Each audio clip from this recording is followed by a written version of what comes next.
നമസ്കാരം, എല്ലാവർക്കും way to സയൻസിൻ്റെ മറ്റൊരു വീഡിയോ ക്ലാസ്സിലേക്ക് സ്വാഗതം. ഇന്ന് നമ്മൾ 7ാം ക്ലാസ്സിലെ രണ്ടാമത്തെ ചാപ്റ്ററായ മധ്യകാല ഇന്ത്യ സാംസ്കാരിക പ്രസ്ഥാനങ്ങൾ എന്ന ചാപ്റ്ററാണ് പഠിക്കാൻ പോകുന്നത്. നമുക്ക് ക്ലാസ്സിലേക്ക് കിടക്കാം. ഈ ചാപ്റ്റർ തുടങ്ങുമ്പോൾ തന്നെ കൊടുത്തിരിക്കുന്നത് പെരുമാൾ തിരുമൊഴി എന്ന കൃതിയിലെ ഒരു ഭാഗമാണ്. 9ാം നൂറ്റാണ്ടിൽ കേരളത്തിൽ ജീവിച്ചിരുന്ന കുലശേഖര ആഴ്വാർ എന്ന ഭക്തകവി രചിച്ച പെരുമാൾ തിരുമൊഴി എന്ന കൃതിയിലെ ഒരു ഭാഗമാണ് കൊടുത്തിരിക്കുന്നത്. മധ്യകാലഘട്ടത്തിൽ നിലനിന്നിരുന്ന ഭക്തി പ്രസ്ഥാനങ്ങളെക്കുറിച്ചാണ് നമ്മൾ ഈ പാഠഭാഗത്ത് പഠിക്കുന്നത്. ദൈവത്തിന് സമ്പൂർണ്ണമായി ജീവിതം സ്വയം സമർപ്പിക്കുന്നതിനെയാണ് ഭക്തി എന്ന് പറയുന്നത്. ഭക്തിയെ അടിസ്ഥാനമാക്കി ഉയർന്നു വന്ന ആശയങ്ങളും പ്രവർത്തനങ്ങളുമാണ് ഭക്തി പ്രസ്ഥാനം എന്നറിയപ്പെടുന്നത്. മധ്യകാലഘട്ടത്തിൽ ഇന്ത്യയിൽ നിലനിന്നിരുന്ന യാഥാസ്ഥിതിക കാഴ്ചപ്പാടും ജാതി വ്യവസ്ഥയും ജനങ്ങൾക്കിടയിൽ വിവേചനം സൃഷ്ടിച്ചിരുന്നു. സാമൂഹ്യ വിവേചനം നേരിട്ടിരുന്ന ജനവിഭാഗങ്ങൾ ഭക്തി പ്രസ്ഥാനത്തിലേക്ക് ആകൃഷ്ടരായി. ക്രമേണ വ്യത്യസ്ത കാലങ്ങളിൽ ഇന്ത്യയിൽ വിവിധ ദർശനങ്ങളുടെയും അനുഷ്ഠാനങ്ങളുടെയും സമന്വയം ഉണ്ടായി. ഇപ്രകാരം മധ്യകാലഘട്ടത്തിൽ ഇന്ത്യയൊട്ടാകെ വ്യാപിച്ച രണ്ട് പ്രധാന സാംസ്കാരിക പ്രസ്ഥാനങ്ങളായ ഭക്തി, സൂഫി പ്രസ്ഥാനങ്ങളെക്കുറിച്ചാണ് നാം ഈ അധ്യായത്തിൽ ചർച്ച ചെയ്യാൻ പോകുന്നത്. ദക്ഷിണേന്ത്യൻ ഭക്തി പ്രസ്ഥാനം എന്താണെന്ന് നമുക്ക് നോക്കാം. ഇഷ്ടദൈവങ്ങളോടുള്ള അചഞ്ചലമായ ഭക്തിയെ സൂചിപ്പിക്കുന്ന ഗീതങ്ങളും കീർത്തനങ്ങളും രചിച്ചിരുന്ന ഭക്തകവികൾ ദക്ഷിണേന്ത്യയിൽ ജീവിച്ചിരുന്നു. ആഴ്വാർമാർ എന്നറിയപ്പെട്ടിരുന്ന വിഷ്ണു ഭക്തരും നായനാർമാർ എന്നറിയപ്പെട്ടിരുന്ന ശിവഭക്തരുമാണ് ഈ ഭക്തകവികൾ. CE 7 മുതൽ 12ാം നൂറ്റാണ്ടുകൾക്കിടയിൽ നിലനിന്നിരുന്ന ഈ പ്രസ്ഥാനത്തിൻ്റെ സവിശേഷതകൾ എന്തൊക്കെയാണെന്ന് നോക്കാം. ദക്ഷിണേന്ത്യൻ ഭക്തി പ്രസ്ഥാനത്തിൻ്റെ സവിശേഷതകളാണ് പ്രാദേശിക ഭാഷകളിൽ കീർത്തനങ്ങളുടെ രചനയും ആലാപനവും, ദൈവത്തോടുള്ള സ്നേഹവും സമർപ്പണവും, ജാതി വ്യത്യാസമില്ലാതെ എല്ലാവർക്കും പ്രവേശനം, സ്ത്രീകൾക്ക് തുല്യമായ പങ്കാളിത്തം, ഇഷ്ടദൈവത്തോടുള്ള അകമഴിഞ്ഞ ആരാധന. ഇതൊക്കെയായിരുന്നു ദക്ഷിണേന്ത്യൻ ഭക്തി പ്രസ്ഥാനത്തിൻ്റെ സവിശേഷതകൾ. തമിഴ്നാട്ടിലാണ് ഭക്തി പ്രസ്ഥാനം ഒരു ജനകീയ പ്രസ്ഥാനമായി രൂപം കൊണ്ടത്. ആഴ്വാർമാരും നായനാർമാരും പ്രാദേശിക ഭാഷകളിൽ ഭക്തിഗാനങ്ങൾ ആലപിച്ച് ദേശസഞ്ചാരം നടത്തിയിരുന്നത് കൊണ്ട് ജനങ്ങൾക്കിടയിൽ ഭക്തി പ്രചരിച്ചു. അനാചാരങ്ങളും അസമത്വങ്ങളും ശക്തമായിരുന്ന അക്കാലത്ത് ഭക്തകവികളുടെ രചനകൾ സാധാരണക്കാരെ ഏറെ സ്വാധീനിച്ചു. സമൂഹത്തിൽ നിലനിന്നിരുന്ന അർത്ഥശൂന്യമായ ആചാരങ്ങൾ ചോദ്യം ചെയ്യപ്പെട്ടു. ജാതിഭേദമന്യേ സമൂഹത്തിലെ എല്ലാ വിഭാഗം ജനങ്ങളും ഭക്തിപ്രസ്ഥാനത്തിലേക്ക് ആകൃഷ്ടരായി. ആഴ്വാർമാരുടെയും നായനാർമാരുടെയും രചനകൾ ഹൈന്ദവ മതത്തെ കൂടുതൽ ജനകീയമാക്കി. ആഴ്വാർമാരുടെ രചനകൾ 4000 ദിവ്യപ്രബന്ധം എന്നും നായനാർമാരുടെ രചനകൾ തിരുമുറൈകൾ എന്നും അറിയപ്പെട്ടു. ഇക്കാലത്ത് ധാരാളം ക്ഷേത്രങ്ങളും നിർമ്മിക്കപ്പെട്ടു. ഓർക്കുക, ആഴ്വാർമാരുടെ രചനകൾ അറിയപ്പെട്ടിരുന്നത് 4000 ദിവ്യപ്രബന്ധം എന്നും നായനാർമാരുടെ രചനകൾ അറിയപ്പെട്ടിരുന്നത് തിരുമുറൈകൾ എന്നുമായിരുന്നു. ഇനി നമുക്ക് പരിചയപ്പെടാനുള്ളത് ഭക്തി പ്രസ്ഥാനത്തിലെ പ്രധാന കവികളെയാണ്. ഭക്തി പ്രസ്ഥാനത്തിലെ പ്രധാന കവികൾ ആരൊക്കെയാന്ന് നോക്കാം. വിഷ്ണു ഭക്തർ അറിയപ്പെട്ടിരുന്നത് ആഴ്വാർമാരെന്നായിരുന്നു. ആരൊക്കെയാണ് ആഴ്വാർമാരിൽ വരുന്നത്? കുലശേഖര ആഴ്വാർ, പെരിയാഴ്വാർ, നമ്മാഴ്വാർ, ആണ്ടാൾ. ആരൊക്കെയാണ്? കുലശേഖര ആഴ്വാർ, പെരിയാഴ്വാർ, നമ്മാഴ്വാർ, ആണ്ടാൾ. അപ്പോൾ ഇതിലൊക്കെ ഒരു വാറുണ്ട് കോമൺ ആയിട്ട്. ആഴ്വാർമാർ, ആ വാറ് കുലശേഖര ആഴ്വാർ, പെരിയാഴ്വാർ, നമ്മാഴ്വാർ, പിന്നെ ആണ്ടാൾ, അത് ഓർത്തിരിക്കുക. ഇനി ശിവഭക്തർ ആരൊക്കെയായിരുന്നു? നായനാർമാർ എന്നാണ് പൊതുവെ ശിവഭക്തർ അറിയപ്പെട്ടിരുന്നത്. അവരിൽ ആരൊക്കെ ഉൾപ്പെടുന്നത്? കാരയ്ക്കൽ അമ്മയാർ, അപ്പർ, സമ്പന്തർ, സുന്ദരർ, മാണിക്യവാസകർ. അപ്പോൾ ആരൊക്കെയാണ് ശിവഭക്തർ എന്നറിയപ്പെടുന്ന നായനാർമാർ? ആരൊക്കെയാണ്? കാരയ്ക്കൽ അമ്മയാർ, അപ്പർ, സമ്പന്തർ, സുന്ദരർ, മാണിക്യവാസകർ. അപ്പോൾ ഭക്തി പ്രസ്ഥാനത്തിലെ കവികളെ നമ്മൾ പരിചയപ്പെട്ടു അല്ലേ. ഇനി ഭക്തി പ്രസ്ഥാനം ക്രമേണ ഇന്ത്യയുടെ വിവിധ ഭാഗങ്ങളിലേക്ക് വ്യാപിക്കാൻ തുടങ്ങി. ഈ ഭക്തി പ്രസ്ഥാനത്തിൻ്റെ പ്രചാരകർ ആരൊക്കെയായിരുന്നു കൂടെ നമുക്ക് നോക്കാം. ആദ്യത്തേത് ബസവണ്ണ. കന്നഡ ദേശത്തെ ഒരു മനുഷ്യസ്നേഹിയാണ് ബസവണ്ണ. ബസവണ്ണ രൂപീകരിച്ച ചർച്ചാവേദി അറിയപ്പെടുന്നത് അനുഭവ മണ്ഡപം എന്നാണ്. ബസവണ്ണ രൂപീകരിച്ച ചർച്ചാവേദി അറിയപ്പെടുന്നത് അനുഭവ മണ്ഡപം എന്നാണ്. ഇനി എന്താണ് അനുഭവ മണ്ഡപം? 12ാം നൂറ്റാണ്ടിൽ ബസവണ്ണ സ്ഥാപിച്ച ആത്മീയ ചർച്ചാവേദിയാണ് അനുഭവ മണ്ഡപം. അല്ലമ്മ പ്രഭു, അക്ക മഹാദേവി എന്നിവർ അനുഭവ മണ്ഡപത്തിലെ ചർച്ചകൾക്ക് നേതൃത്വം നൽകിയിരുന്നു. ജാതി, ലിംഗവിവേചനം എന്നിവ പരിഗണിക്കാതെ എല്ലാവർക്കും ചർച്ചകളിൽ പങ്കെടുക്കാൻ അവസരം ലഭിച്ചിരുന്നു. ആത്മീയ ചർച്ചകൾക്കും അറിവ് പുതുക്കലിനുമായിട്ടാണ് ജനങ്ങൾ അനുഭവ മണ്ഡപത്തിൽ എത്തിയിരുന്നത്. ചർച്ചയിൽ ഉയർന്നു വന്ന ആശയങ്ങളെ വചനങ്ങൾ എന്ന പേരിൽ ജനങ്ങളിലേക്ക് പകർന്നു നൽകി. അപ്പം ചർച്ചയിൽ ഉയർന്നു വന്ന ആശയങ്ങളെ വചനങ്ങൾ എന്ന പേരിലാണ് ജനങ്ങളിലേക്ക് പകർന്നു നൽകിയിരുന്നത്. അപ്പം അനുഭവ മണ്ഡപം സ്ഥാപിച്ചത് ആരാണ്? ബസവണ്ണയാണ്. 12ാം നൂറ്റാണ്ടിൽ കന്നഡ ദേശത്ത് ജീവിച്ചിരുന്ന തത്വചിന്തകനും സാമൂഹിക പരിഷ്കർത്താവും കവിയുമായിരുന്നു ബസവണ്ണ. സമൂഹത്തിൽ നിലനിന്നിരുന്ന സാമൂഹികവും മതപരവുമായ വിവേചനങ്ങളെ ജനങ്ങൾക്ക് മനസ്സിലാക്കി കൊടുക്കാൻ അദ്ദേഹം തീരുമാനിച്ചു. അവയെ തുടച്ചു നീക്കുവാനും പ്രയത്നിച്ചു. സ്വാതന്ത്ര്യം, സമത്വം, സാമൂഹ്യനീതി എന്നിവയിൽ അധിഷ്ഠിതമായ കാഴ്ചപ്പാടാണ് ബസവണ്ണ മുന്നോട്ട് വെച്ചത്. അദ്ദേഹം സ്ഥാപിച്ച വീരശൈവ പ്രസ്ഥാനത്തിലൂടെയാണ് ഈ ആശയങ്ങൾ ഏകോപിപ്പിച്ചത്. അപ്പം ബസവണ്ണ രൂപീകരിച്ച പ്രസ്ഥാനമാണ് വീരശൈവ പ്രസ്ഥാനം എന്ന് പറയുന്നത്. ഈ പ്രസ്ഥാനത്തിലൂടെയാണ് അദ്ദേഹത്തിൻ്റെ ആശയങ്ങൾ ഏകോപിപ്പിച്ചത്. ഇനി വീരശൈവ പ്രസ്ഥാനത്തിൻ്റെ പ്രധാന പ്രവർത്തനങ്ങൾ എന്തൊക്കെയാണെന്ന് നോക്കാം. ബ്രാഹ്മണ മേധാവിത്വത്തെയും വേദങ്ങളുടെ പ്രാമാണികതയെയും ചോദ്യം ചെയ്തു. ജാതി വിവേചനത്തിനും സ്ത്രീ വിവേചനത്തിനുമെതിരെ ജനങ്ങളെ ബോധവൽക്കരിച്ചു. ഏകദൈവ വിശ്വാസം പ്രോത്സാഹിപ്പിച്ചു. തൊഴിലിൻ്റെയും അധ്വാനത്തിൻ്റെയും മഹത്വം ജനങ്ങളെ ബോധ്യപ്പെടുത്തി. ശൈശവ വിവാഹത്തെ എതിർക്കുകയും പ്രായപൂർത്തി വിവാഹം, വിധവ പുനർവിവാഹം എന്നിവ പ്രോത്സാഹിപ്പിക്കുകയും ചെയ്തു. അപ്പോൾ ഏതൊക്കെയാണ് വീരശൈവ പ്രസ്ഥാനത്തിൻ്റെ പ്രധാന പ്രവർത്തനങ്ങൾ? എന്തൊക്കെയാണ്? ബ്രാഹ്മണ മേധാവിത്വത്തെയും വേദങ്ങളുടെ പ്രാമാണികതയെയും ചോദ്യം ചെയ്തു. ജാതി വിവേചനത്തിനും സ്ത്രീ വിവേചനത്തിനുമെതിരെ ജനങ്ങളെ ബോധവൽക്കരിച്ചു. ഏകദൈവ വിശ്വാസം പ്രോത്സാഹിപ്പിച്ചു. തൊഴിലിൻ്റെയും അധ്വാനത്തിൻ്റെയും മഹത്വം ജനങ്ങളെ ബോധ്യപ്പെടുത്തി.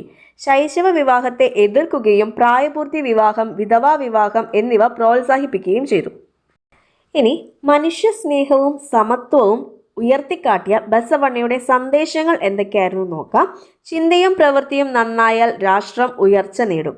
ഏതു ജാതിയിൽപ്പെട്ടവരായാലും മനുഷ്യർക്കെല്ലാം അവകാശങ്ങൾ തുല്യമാണ്. ഈശ്വരാരാധനയ്ക്ക് ഇടനിലക്കാർ ആവശ്യമില്ല. പുനർജന്മമില്ല. ഈ ജന്മം ധന്യമാക്കി ജീവിക്കൂ. ഇതൊക്കെയാണ് ബസവണ്ണയുടെ സന്ദേശങ്ങൾ. അതായത് ചിന്തയും പ്രവൃത്തിയും നന്നായാൽ രാഷ്ട്രം ഉയർച്ച നേടും. ഏതു ജാതിയിൽപ്പെട്ടവരായാലും മനുഷ്യർക്കെല്ലാം അവകാശങ്ങൾ തുല്യമാണ്. ഈശ്വരാരാധനയ്ക്ക് ഇടനിലക്കാർ ആവശ്യമില്ല. പുനർജന്മമില്ല. ഈ ജന്മം ധന്യമാക്കി ജീവിക്കൂ. ഇതൊക്കെയായിരുന്നു ബസവണ്ണയുടെ സന്ദേശങ്ങൾ.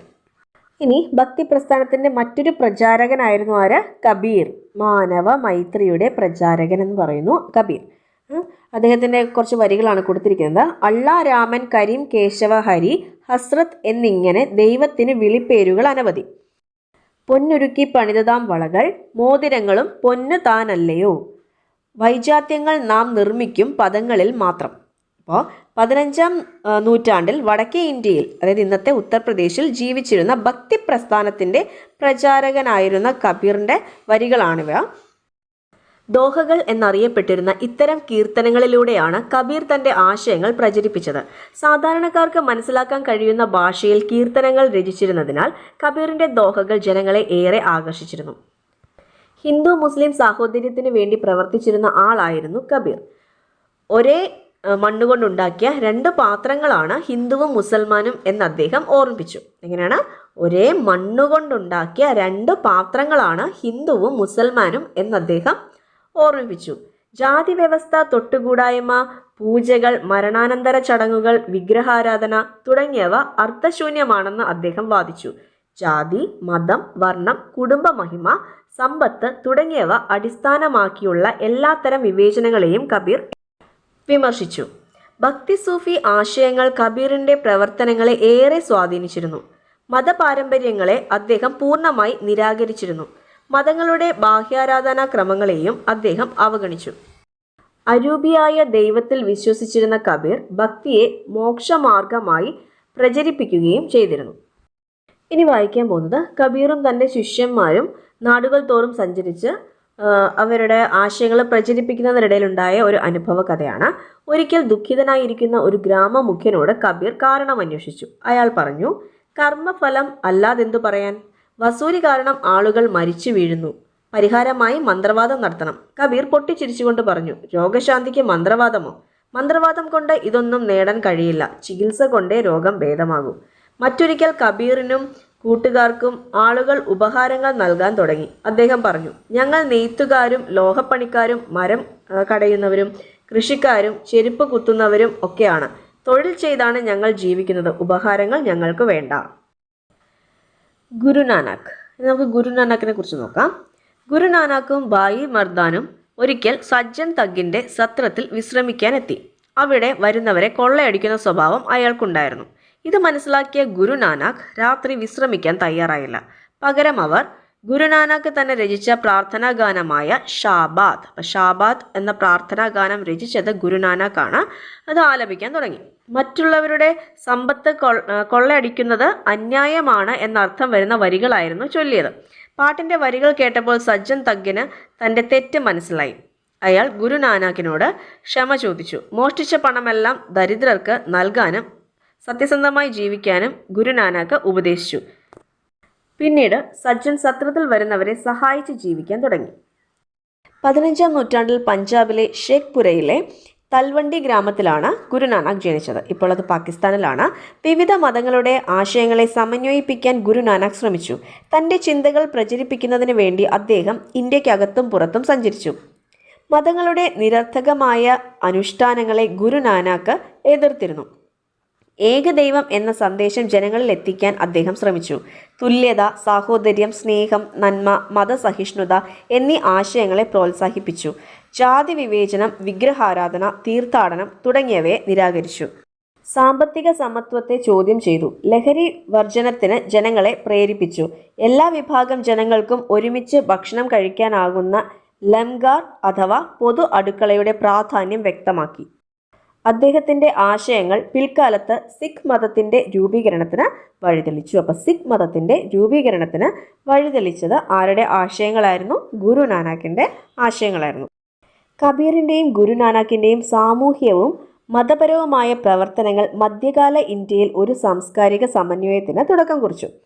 ഇനി ആദി ഗ്രന്ഥത്തെക്കുറിച്ചാണ് പറഞ്ഞിരിക്കുന്നത്. സിഖ് മതത്തിൻ്റെ വിശുദ്ധ ഗ്രന്ഥമാണ് ആദി ഗ്രന്ഥ, ഗുരു ഗ്രന്ഥ സാഹിബ്. ഗുരുനാനാക്കിൽ തുടങ്ങുന്ന സിഖ് ഗുരുക്കന്മാരുടെ രചനകളാണ് ആദി ഗ്രന്ഥത്തിൻ്റെ ഉള്ളടക്കം. ഏകദൈവ വിശ്വാസത്തിൻ്റെ പ്രാധാന്യം, ജാതി, ലിംഗ, വംശ വിവേചനങ്ങൾക്കെതിരെയുള്ള ചിന്ത എന്നിവ ഇതിൽ ഉൾച്ചേർത്തിട്ടുണ്ട്. ജൈനമതം, ബുദ്ധമതം, ഇസ്ലാം മതം തുടങ്ങിയവയുടെ ആശയങ്ങൾ ആദി ഗ്രന്ഥത്തിൽ ഉൾപ്പെടുത്തിയിട്ടുണ്ട്. അടുത്തത് നമ്മൾ നോക്കാൻ പോകുന്നത് ഭക്തി പ്രസ്ഥാനത്തിലെ സ്ത്രീ സാന്നിധ്യമാണ്. മധ്യകാലഘട്ടത്തിലെ സമൂഹത്തിൽ സ്ത്രീകൾക്ക് പൊതുവെ അംഗീകാരവും പരിഗണനയും കുറവായിരുന്നു. ആരാധനാ സ്വാതന്ത്ര്യത്തിലും സാഹചര്യങ്ങൾ വ്യത്യസ്തമായിരുന്നില്ല. ഭക്തിപ്രസ്ഥാനത്തിൻ്റെ ആവിർഭാവത്തോടുകൂടി ഇഷ്ടദൈവത്തെ ആരാധിക്കുന്നതിനായി കീർത്തനങ്ങളും ഗാനങ്ങളും രചിക്കുന്നതിനും ആലപിക്കുന്നതിനും ധാരാളം സ്ത്രീകൾ തയ്യാറായി. രാജസ്ഥാനിലെ ചിത്തോറിൽ ജീവിച്ചിരുന്ന രജപുത്ര രാജകുമാരിയായിരുന്നു മീരാബായി. അവർ ജീവിത സൗകര്യങ്ങൾ എല്ലാം ഉപേക്ഷിച്ച് കൃഷ്ണഭക്തിയിൽ മുഴുകി. മീരാബായി രചിച്ച കൃഷ്ണ ഭജനകൾ ഏറെ പ്രസിദ്ധമാണ്. തമിഴ്നാട്ടിലെ പ്രശസ്തരായിരുന്ന ഭക്ത കവയിത്രിമാരായിരുന്നു കാരയ്ക്കൽ അമ്മയാർ, ആണ്ടാൾ എന്നിവർ. തങ്ങളുടെ ഇഷ്ടദൈവത്തോടുള്ള അകമഴിഞ്ഞ ഭക്തി സൂചിപ്പിക്കുന്ന കീർത്തനങ്ങളാണ് ഇവർ രചിച്ചിരുന്നത്.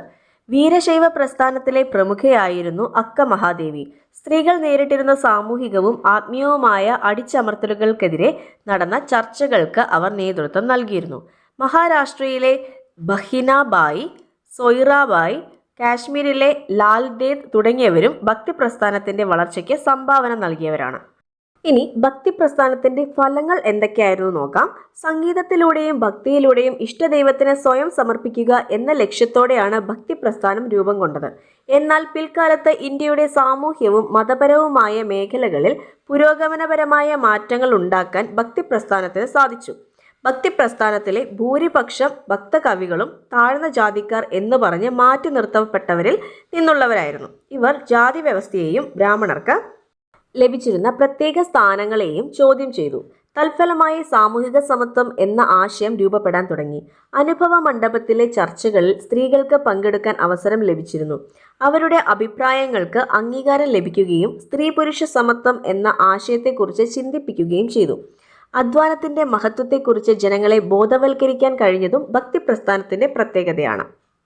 ഇപ്പം നമ്മൾ ഭക്തിപ്രസ്ഥാനത്തെക്കുറിച്ച് പഠിച്ചു കഴിഞ്ഞു. ഇനി നമുക്ക് പഠിക്കാനുള്ളതാണ് സൂഫി പ്രസ്ഥാനം. ഇവിടെ ഒരു നോട്ട് കൊടുത്തിട്ടുണ്ട്. ഡൽഹി സുൽത്താനായ ജലാലുദ്ദീൻ ഖിൽജി അമീർ ഖുസ്രുവിനോട് ഷെയ്ഖ് നിസാമുദ്ദീൻ ഔലിയയെ കാണാൻ ആഗ്രഹം പ്രകടിപ്പിച്ചു. ഈ ഔലിയ എന്ന് പറയുന്നത് സൂഫി ഗുരുവിൻ്റെ പേരാണ് കേട്ടോ, നിസാമുദ്ദീൻ ഔലിയ. പക്ഷേ സന്ദർശന വിവരം ഔലിയ അറിയാൻ പാടില്ല. അറിഞ്ഞാൽ സമ്മതിക്കില്ലെന്ന് സുൽത്താൻ അറിയാം. എന്നാൽ ഖുസ്രു ഇക്കാര്യം ഔലിയയോട് പറഞ്ഞു. ഭരണാധികാരികളെ കാണാൻ ഇഷ്ടപ്പെടാത്ത ഔലിയ സന്ദർശന ദിവസം ദൂരേക്ക് യാത്ര പോയി. ഖാൻഗാഹിലെത്തിയ രാജാവ് ഷെയ്ഖിനെ കാണാനാകാതെ ഖുസ്രുവിനോട് ദേഷ്യപ്പെട്ടു. നിങ്ങൾ സുൽത്താനെ ചതിക്കുകയായിരുന്നല്ലേ? ഖുസ്രു മറുപടി പറഞ്ഞു, രാജാവിനെ ചതിച്ചാൽ എൻ്റെ ഈ ലോകത്തെ ജീവിതം മാത്രമേ അവസാനിക്കൂ.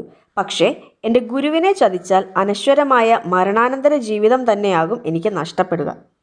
മരണത്തെ ഭയപ്പെടാത്ത ഖുസ്രു തൻ്റെ സൂഫി ഗുരുവായ നിസാമുദ്ദീൻ ഔലിയയുടെ അപ്രീതിയെ ഭയപ്പെട്ടിരുന്നു എന്നാണ് നമുക്ക് ഈ സംഭവ കഥയിലൂടെ മനസ്സിലാക്കാൻ പറ്റുന്നത്.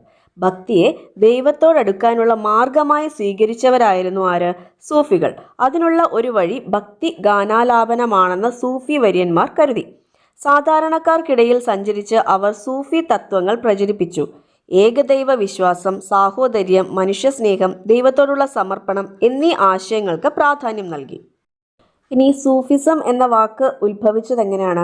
സൂഫിസം എന്ന പദം ഉണ്ടായത് കമ്പിളി എന്ന അർത്ഥം വരുന്ന സൂഫ് എന്ന വാക്കിൽ നിന്നോ ശുദ്ധി എന്ന അർത്ഥം വരുന്ന സഫി എന്ന വാക്കിൽ നിന്നോ ആണെന്നാണ് പണ്ഡിതന്മാർ അഭിപ്രായപ്പെടുന്നത്. മധ്യേഷ്യൻ പ്രദേശങ്ങളിൽ രൂപം കൊണ്ട ഇസ്ലാമിക ഭക്തി പ്രസ്ഥാനമാണ് സൂഫിസം. ഇവിടങ്ങളിലെ ഭരണാധികാരികൾ സമ്പത്ത്, അധികാരം, ആഡംബര ജീവിതം തുടങ്ങിയ ലൗകിക കാര്യങ്ങളിൽ കൂടുതൽ ശ്രദ്ധിക്കാൻ തുടങ്ങി. ഇത്തരം പ്രവണതകൾക്കെതിരെയാണ് സൂഫി പ്രസ്ഥാനം ഉയർന്നു വന്നത്. 12ാം നൂറ്റാണ്ടോടെ ഇന്ത്യയിലേക്ക് സൂഫി പ്രസ്ഥാനം എത്തിച്ചേർന്നു. സിൽസിലകൾ എന്നറിയപ്പെടുന്ന 12 സൂഫി വിഭാഗങ്ങളിൽ ചിസ്തി, സുഹ്രവർദി എന്നീ സിൽസിലകളായിരുന്നു ഇന്ത്യയിൽ എത്തിച്ചേർന്നത്. ആത്മീയ ജീവിതത്തിന് പ്രാധാന്യം നൽകി ആഡംബര ജീവിതത്തിൽ നിന്ന് ഒഴിഞ്ഞു നിന്നവരാണ് സൂഫി ഗുരുക്കന്മാർ. സൂഫി ഗുരുവിനെ പീർ അല്ലെങ്കിൽ ഷെയ്ഖ് എന്നും അനുയായികളെ മുരീദ് എന്നും വിളിച്ചിരുന്നു. അപ്പോൾ സൂഫി പ്രസ്ഥാനം ഇന്ത്യയിലേക്ക് വന്നത് 12ാം നൂറ്റാണ്ടോടെയാണ്. ആത്മീയ ജീവിതത്തിന് പ്രാധാന്യം നൽകി ആഡംബര ജീവിതത്തിൽ നിന്ന് ഒഴിഞ്ഞു നിന്നവരാണ് ആര്? സൂഫി ഗുരുക്കന്മാർ. ഗുരുക്കന്മാരെ വിളിക്കുന്നത് എന്താണ്? പീർ അല്ലെങ്കിൽ ഷെയ്ഖ് എന്നും അനുയായികളെ വിളിക്കുന്നത് മുരീദ് എന്നുമായിരുന്നു. സൂഫികളുടെ താമസ സ്ഥലങ്ങളായിരുന്ന ഖാൻഗാഹുകൾ അക്കാലത്തെ സാമൂഹിക കേന്ദ്രങ്ങളായിരുന്നു. അപ്പോൾ സൂഫികളുടെ താമസ സ്ഥലത്തിനെ പറയുന്നത് എന്തായിരുന്നു? ഖാൻഗാഹുകൾ എന്നായിരുന്നു. സൂഫി കേന്ദ്രങ്ങളിൽ സമ എന്ന പ്രത്യേക ഗാനാലാപന ശൈലിയിൽ ആലപിച്ചിരുന്ന ഭക്തി ഗാനങ്ങളാണ് ഖവ്വാലികൾ.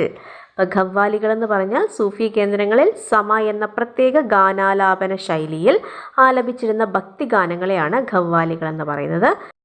സുൽത്താനത്ത് മുഗൾ കാലഘട്ടങ്ങളിൽ വിവിധ മതവിഭാഗങ്ങൾക്കിടയിൽ ഐക്യമുണ്ടാക്കാൻ സൂഫികൾക്ക് സാധിച്ചു. ഇന്ത്യയിലെ പ്രധാന സൂഫി വര്യന്മാരും അവരുടെ പ്രധാനപ്പെട്ട പ്രദേശങ്ങളുമാണ് അടുത്ത് നമ്മൾ നോക്കാൻ പോകുന്നത്. സൂഫി വര്യന്മാർ ഷെയ്ഖ് ഷിഹാബുദ്ദീൻ സുഹ്രവർദി, അദ്ദേഹത്തിൻ്റെ പ്രദേശമാണ് സിൽഹറ്റ്. ഷെയ്ഖ് നിസാമുദ്ദീൻ ഔലിയ ഡൽഹി. ഖ്വാജ മൊയ്നുദ്ദീൻ ചിസ്തി അജ്മീർ. ഇത്രയാണ് സൂഫി വര്യന്മാരും അവരുമായി ബന്ധപ്പെട്ട പ്രദേശങ്ങളും. അടുത്തത് പ്രാദേശിക ഭാഷകളുടെ വളർച്ച. സാധാരണക്കാർക്ക് മനസ്സിലാകുന്നതിന് വേണ്ടി ഭക്തി സൂഫി പ്രചാരകർ പ്രാദേശിക ഭാഷകളിലാണ് ആശയപ്രചാരണം നടത്തിയത്. ഇത് പ്രാദേശിക ഭാഷകളുടെ വളർച്ചയ്ക്ക് കാരണമായി. തമിഴ്, പഞ്ചാബി, ബംഗാളി, മറാത്തി, തെലുങ്ക്, കന്നഡ, മലയാളം തുടങ്ങിയ ഭാഷകളിൽ ധാരാളം ഭക്തികാവ്യങ്ങൾ രചിക്കപ്പെട്ടു. കൂടാതെ പ്രാദേശിക ഭാഷകളിൽ ധാരാളം സാഹിത്യകൃതികളും ഉണ്ടായി. പേർഷ്യനും ഹിന്ദിയും ചേർന്നുണ്ടായ ഉറുദു ഇന്ത്യയുടെ സാംസ്കാരിക സമന്വയത്തിന് ഉദാഹരണമാണ്. ഇക്കാലത്തെ ഉറുദു ഭാഷയിലെ ഏറ്റവും ശ്രദ്ധേയനായ എഴുത്തുകാരനായിരുന്നു അമീർ ഖുസ്രു. കബീറിൻ്റെ ദോഹകൾ ഹിന്ദി ഭാഷയെ സമ്പന്നമാക്കി. മഹാഭാരതം, രാമായണം എന്നിവയും മറ്റു കൃതികളും വിവിധ ഭാഷകളിലേക്ക് വിവർത്തനം ചെയ്യപ്പെട്ടു. ഇത് ഭാഷയ്ക്കും സാഹിത്യത്തിനും ഉണർവേകി. ഇനി പ്രാദേശിക ഭാഷകളിലുണ്ടായ പ്രധാന സാഹിത്യകൃതികളും രചയിതാക്കളെ നമുക്കൊന്ന് പരിചയപ്പെടാം. തമിഴിലെ കൃതികളാണ് 4000 ദിവ്യ പ്രബന്ധം, രചിച്ചത് ആഴ്വാർമാരാണ്. ഇനി തിരുമുറൈകൾ, അത് രചിച്ചത് നായനാർമാരാണ്. ഇനി കന്നഡ, പ്രാദേശിക ഭാഷ കന്നഡയാകുമ്പോൾ അവിടെ കൃതി എന്ന് പറയുന്നത് വചനങ്ങളാണ്. രചയിതാവ് ബസവണ്ണ, അക്കമഹാദേവി, അല്ലമ്മ പ്രഭു. ഇനി തെലുങ്ക് വന്നാലോ, തെലുങ്കിലെ കൃതി മഹാഭാരത വിവർത്തനമാണ്. അതിൻ്റെ രചയിതാവ് നന്നയ്യ തിക്കണ്ണ യരപ്രഗത. ഇനി പ്രാദേശിക ഭാഷ ബംഗാളിയിലേക്ക് വന്നു കഴിയുമ്പോൾ അവിടുത്തെ കൃതിയാണ് ഗീതാ ഗോവിന്ദം, രചിച്ചത് ജയദേവൻ. ഹിന്ദി ആണെങ്കിലോ പത്മാവത്താണ് കൃതി, രചയിതാവ് മാലിക് മുഹമ്മദ് ജെയ്സി. ഇനി മലയാളം ആണെങ്കിൽ കൃതി ജ്ഞാനപ്പാന പൂന്താനമാണ് രചിച്ചത് ആധ്യാത്മരാമായണം കിളിപ്പാട്ട് രചിച്ചത് തുഞ്ചത്ത് രാമാനുജൻ എഴുത്തച്ഛൻ. മുഹ്യുദ്ദീൻ മാല രചിച്ചത് ഖാസി മുഹമ്മദ്. അടുത്തത് ഭക്തി സൂഫി ആശയങ്ങളുടെ സ്വാധീനം. എങ്ങനെയൊക്കെ സമൂഹത്തെ ഭക്തി സൂഫി പ്രസ്ഥാനം സ്വാധീനിച്ചു എന്ന് നമുക്ക് നോക്കാം. സാമൂഹിക സമത്വം, ജാതി വിവേചനത്തിനെതിരെയുള്ള മനോഭാവം, അനാചാരങ്ങളെ ചോദ്യം ചെയ്യാനുള്ള മനോഭാവം, സ്ത്രീ വിവേചനങ്ങൾക്കെതിരെയുള്ള ചിന്ത, പ്രാദേശിക ഭാഷകളുടെ വളർച്ച, ഏകദൈവ വിശ്വാസം, ഹിന്ദു മുസ്ലിം ഐക്യം, മതസഹിഷ്ണുത, സാഹോദര്യവും മനുഷ്യസ്നേഹവും. ഇങ്ങനെ ഈ രീതിയിലൊക്കെയാണ് ഭക്തി സൂഫി പ്രസ്ഥാനം പൊതുസമൂഹത്തെ സ്വാധീനിച്ചത്. മധ്യകാലഘട്ടത്തിൽ ഇന്ത്യൻ സമൂഹത്തിൽ പൊതുവെ കടുത്ത ഉച്ചനീചത്വങ്ങളും സാമൂഹിക സമത്വങ്ങളും നിലനിന്നിരുന്നു. അക്കാലത്തെ രാഷ്ട്രീയ സാമൂഹികാവസ്ഥകളെക്കുറിച്ച് മുൻ അധ്യായത്തിൽ നമ്മൾ ചർച്ച ചെയ്തതാണ്. ഈ സാഹചര്യത്തിൽ മനുഷ്യരെ ഒരുമിപ്പിച്ച് സംഘർഷങ്ങൾ കുറച്ച് സമാധാനാന്തരീക്ഷം സൃഷ്ടിക്കുന്നതിൽ ഭക്തി സൂഫി പ്രസ്ഥാനങ്ങൾ വലിയ പങ്ക് വഹിച്ചിട്ടുണ്ട്. വ്യത്യസ്ത മതങ്ങളിലെ ആശയങ്ങൾ സാധാരണക്കാരിലേക്ക് എത്തിക്കാൻ ഈ പ്രസ്ഥാനങ്ങൾക്ക് കഴിഞ്ഞു. വിവിധ ജാതി മത വിഭാഗങ്ങളിൽ ഉൾപ്പെട്ടിരുന്ന ജനങ്ങൾക്ക് സഹവർത്തിത്വത്തോടെ കഴിയാൻ ഭക്തി സൂഫി ആശയങ്ങളുടെ സ്വാധീനം സഹായകമായി. ആധുനിക ഇന്ത്യൻ സമൂഹത്തിൻ്റെ മുഖമുദ്രകളായ സാമുദായിക സൗഹാർദ്ദം, നാനാത്വത്തിൽ ഏകത്വം, സാഹോദര്യം, തുല്യത, ബഹുസ്വരത തുടങ്ങിയവ ഭക്തി സൂഫി ആശയങ്ങളുടെ പ്രേരണയിൽ നിന്ന് രൂപം കൊണ്ടവയാണ്. അപ്പോൾ ഭക്തി സൂഫി പ്രസ്ഥാനങ്ങൾ മധ്യകാലഘട്ടത്തിൽ ഇന്ത്യയും സമൂഹത്തെയും എങ്ങനെയൊക്കെ സ്വാധീനിച്ചു എന്ന് നമ്മൾ ഈ ചാപ്റ്ററിൽ നിന്ന് പഠിച്ചു. ഈ ചാപ്റ്റർ ഇത്രയേ ഉള്ളൂ. അപ്പോൾ എല്ലാവർക്കും മനസ്സിലായി എന്ന് വിശ്വസിക്കുന്നു. ക്ലാസ് ഇഷ്ടപ്പെട്ടുവെങ്കിൽ സപ്പോർട്ട് ചെയ്യുക. താങ്ക്